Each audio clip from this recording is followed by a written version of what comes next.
এই কারণেই হযরত আবু বকর মাঝে মাঝে হযরত ওমর এসে আবু বকরকে বলতেন, আবু বকর আমার সারা জিন্দেগীর নেকি দিয়ে আমার ওই 3টা রাত দেন যায় না, যেই রাতগুলো আপনি আল্লাহর রাসূলের পাহারাদারি করেছেন, নবীর ইজ্জতের পাহারাদারি, নবীর পাহারাদারির দাম আছে মিয়া।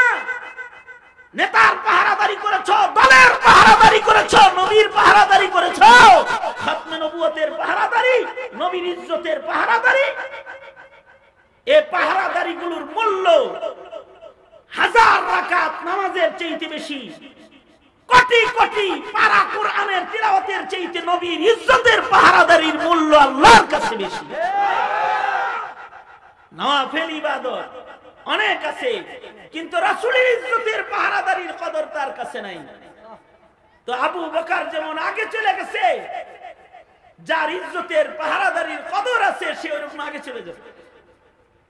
নবী আলাইহিস সালাতু ওয়াস সালাম গুহার ভিতরে ঢুকলেন, আল্লাহর রাসূল সাল্লাল্লাহু আলাইহি ওয়াসাল্লাম নবীজি গুহার ভিতরে ঢুকলেন, আর আবু বকর বসে আছেন, নিজের রামরে বালিশ বানায় দিয়েছেন নবীজির শোয়ার জন্য।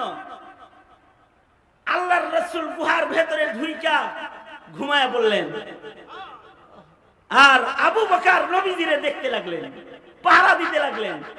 কারণ আবু বকরের কাছে আল্লাহর রাসূলের চেহারা দেখা তার জিন্দেগীর সবচেয়ে ভালো কাজ, দামি কাজ, পছন্দের কাজ হলো নবীর চেহারা দেখা। হযরত আবু বকর বলেছেন, আমার কাছে 3টা জিনিস সবচেয়ে প্রিয়, 3টা আমল, 3টা কাজ, 3টা জিনিস আমি আবু বকরের কাছে প্রিয়। তার ভিতরে 1 নাম্বার হলো আন-নাজরু ইলা ওয়াজহি রাসূলিল্লাহ। আবু বকরের কাছে 3 জিনিস যে প্রিয়, তার ভিতরে 1 নাম্বার প্রিয় কাজ হলো আল্লাহর নবীর চেহারা দেখা।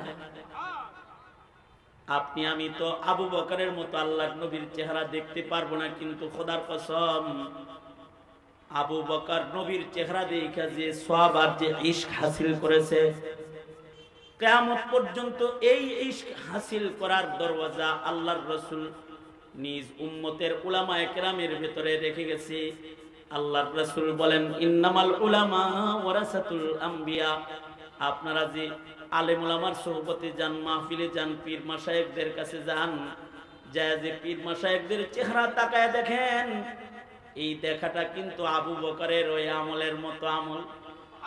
নবীজিরে তো পামু না, কিন্তু আলেম নজর করে চায়া দেখছি, আল্লাহ ওয়ালাকে নজর করে তাকায় দেখছি, তো এটা আন-নাজরু ইলা ওয়াজহি রাসূলিল্লাহ। আল্লাহর রাসূল তো পান নাই, কিন্তু নায়েব পাইছেন।